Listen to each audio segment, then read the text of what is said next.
Inna lillahi wa inna ilaihi roji'un. Hidup artis Cut Memey tengah diselimuti awan duka. Neng Fatimah, ibu kandungnya, meninggal dunia pada pukul 7.30 Selasa kemarin akibat komplikasi penyakit kanker paru-paru dan kanker ovarium yang dideritanya.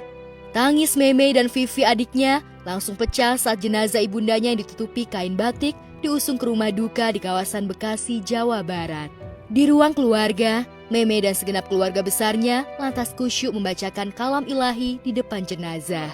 Khususan almarhumah Neng Fatimah, Hajah Neng Fatimah, afifafu anha, Allahumma firlaha warhamha wa afifafu anha, Allahumma firlaha warhamha wa afifafu anha, Allahumma la tahrimna ajraha wa la tahtina ba'daha, Rabbana hablana min azwajina wa dzurriyyatina qurrata a'yun waj'alil muttaqina imama. Foto jenazah sang bunda yang tertutupi kain batik itulah yang diposting Memey di akun Instagramnya. Artis berusia 41 tahun itu hanya menulis satu kata untuk caption fotonya itu, Mama. Sebenarnya sakit mama itu udah lama, sekitar setelah kena COVID berapa bulan yang lalu. Mungkin kapan ya mama kena COVID pertama ya? Tahun lalu kena COVID yang pertama. Setelah kena COVID itu kesehatannya agak sedikit menurun. Udah sehat tapi agak sedikit menurun. Dan sekitar 3-4 bulan yang lalu mama terdeteksi kanker paru. Pertama pneumonia. Terus diambil cairannya, tapi dokter curiga kenapa cairannya berwarna merah. Biasanya kalau pneumonia kan kuning biasa, dibawa cairannya ke lab, ternyata ada sel kankernya gitu. Jadi ya sejak itu bolak-balik rumah sakit. Sempat mau pulang 2 hari. Nah 2 hari sempat drop lagi di situ. Dia sudah mulai drop banget. Dia minta semua anak-anaknya jagain anak-anaknya. Udah mulai kayak ada tanda-tanda begitu. Nah ketika kita dapat kabar itu, aku langsung berangkat besoknya gitu. Terus ya udah begitu. Nah begitu ternyata pas aku sampai airport, mama ternyata positif COVID lagi. Jadi ditaruh di ICU COVID. Jadi memang nggak bisa diisolasi. Ya, Sabtu dites ternyata COVID itu udah negatif.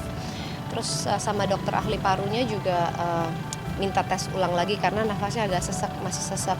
Ternyata kemarin sore hasilnya masih tetap negatif. Jadi memang, nah kemarin karena aku tahu udah negatif, jadi aku masuk mau ke rumah sakit lagi supaya kalau usahain bilang ketemu. Karena belum dipindahin ke ruang biasa, jadi masih di ICU. Jadi aku memang belum bisa nemuin. Setelah disolatkan, jenazah Neng Fatimah dibawa ke rumah terakhirnya di TPU Malaka, Pondokopi, Bekasi. Prosesi pemakaman dilakukan seperti biasa karena 2 hari sebelum wafat, Ibunda Memey yang sebelumnya mengidap COVID-19 dan menjalani isolasi di sebuah rumah sakit di Bekasi sudah dinyatakan negatif COVID Omikron. Penyakit komorbid 2 kanker ganas itulah yang membuat nyawa Ibunda Memey tak bisa diselamatkan. Usai pemakaman, Memey yang baru datang dari Kanada menceritakan detik-detik terakhir kepergian ibundanya.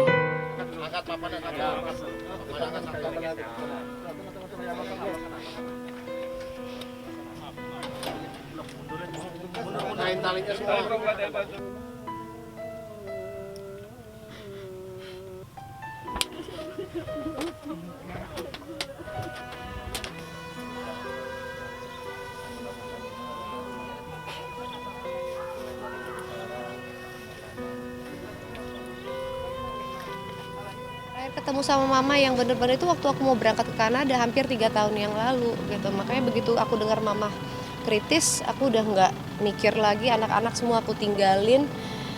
Aku langsung berangkat, nggak tahu sampai lihat aja aku nggak bawa apa-apa. Jadi memang udah kayak cuma bawa badan aja gitu. Jadi ya itulah, dia bilang, dokter mana ya? Saya udah sembuh nih, saya mau pulang. Itu sekitar jam 6 atau jam 7 pada saat makan pagi.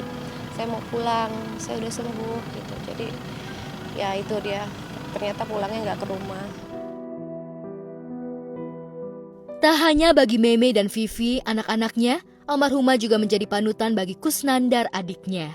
Di mata mereka, almarhumah adalah sosok wanita yang tegar dan punya prinsip kuat.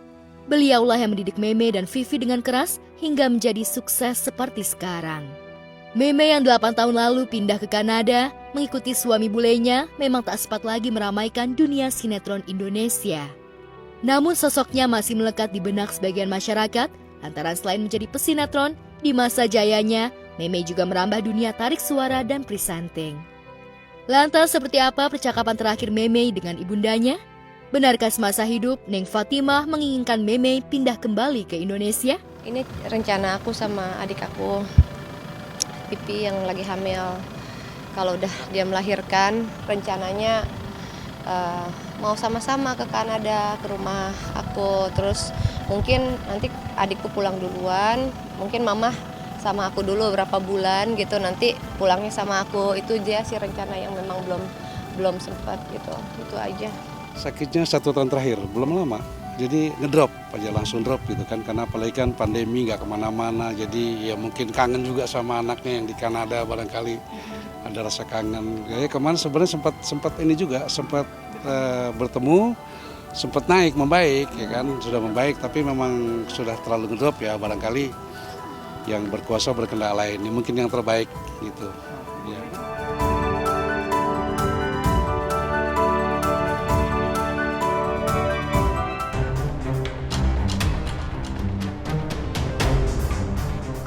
Duka mendalam juga masih dirasakan oleh pegiat media sosial Adam Denny yang untuk pertama kali dalam seumur hidupnya menjalani ibadah Ramadan di sel tahanan. Adam Denny yang sudah 2 bulan menjadi pesakitan mengerahkan tim kuasa hukumnya untuk melakukan pembelaan sekaligus menyerang balik Ahmad Sahroni yang melaporkannya ke polisi atas dugaan akses ilegal. Kemarin tim kuasa hukum Adam Denny mendatangi gedung KPK untuk menyerahkan temuan kliennya terkait dugaan korupsi yang dilakukan oleh anggota Komisi 3 DPR RI itu. Salah satu dokumen yang disertakan tim Adam Denny tentu saja nota pembelian sepeda import yang diduga dibeli dari uang hasil korupsi. Kalau data yang kami bawa, ini mohon maaf nih, saya tidak mau menjelaskan secara rinci. Tapi seandainya teman-teman mau tahu secara rinci apa dokumen yang kami bawa dan kami berikan kepada KPK, besok para terdakwa yang langsung menjelaskan secara rinci, karena mereka lah yang tahu kapan transaksinya terjadi, berapa nilainya semuanya. Saya sudah ngomong sama para terdakwa, tolong sampaikan setelah saya menyampaikan dokumen ini. Nah, mereka punya kewajiban menjelaskan secara rinci tentang apa dokumen yang diberikan oleh KPK. Pernyataan Adam Denny bahwa dirinya akan melaporkan Ahmad Sahroni ke KPK bukan sekedar gertak sambal.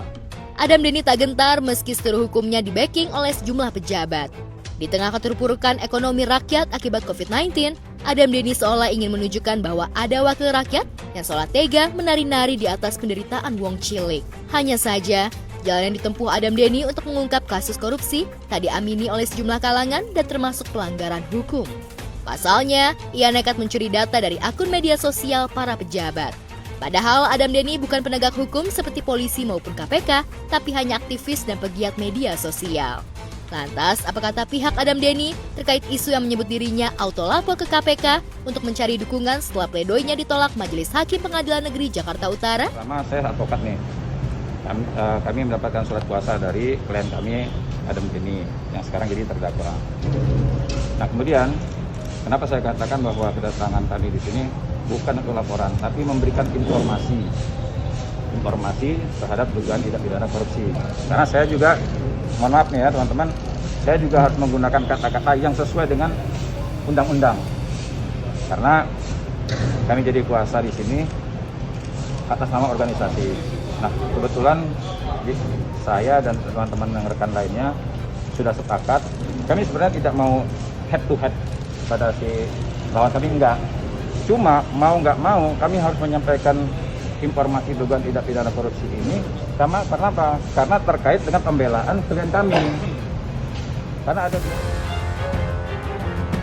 Terancam 6 tahun penjara, Adam Denny tak mau bernasib seperti Jering SID seterunya yang diganjar hukuman 1 tahun penjara lantaran divonis bersalah pada kasus pengancaman dengan kekerasan yang dilakukan musisi asal Bali itu kepada dirinya.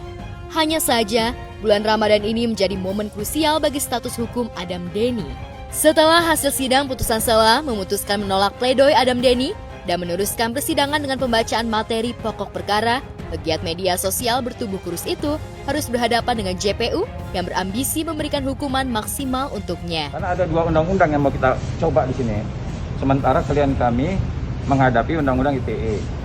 Nah, sementara di dalam dakwaan jaksa penuntut umum mengatakan seharusnya klien kami itu melaporkan ke KPK di dakwaannya. Nah, yang perlu kami jelaskan di sini adalah kenapa klien kami pada saat sebelum dia ditangkap itu dia tidak melaporkan ke KPK, karena keburu ketangkap duluan. Sehingga kemarin dia bilang perjuangan saya akan dilanjutkan oleh kuasa hukumnya.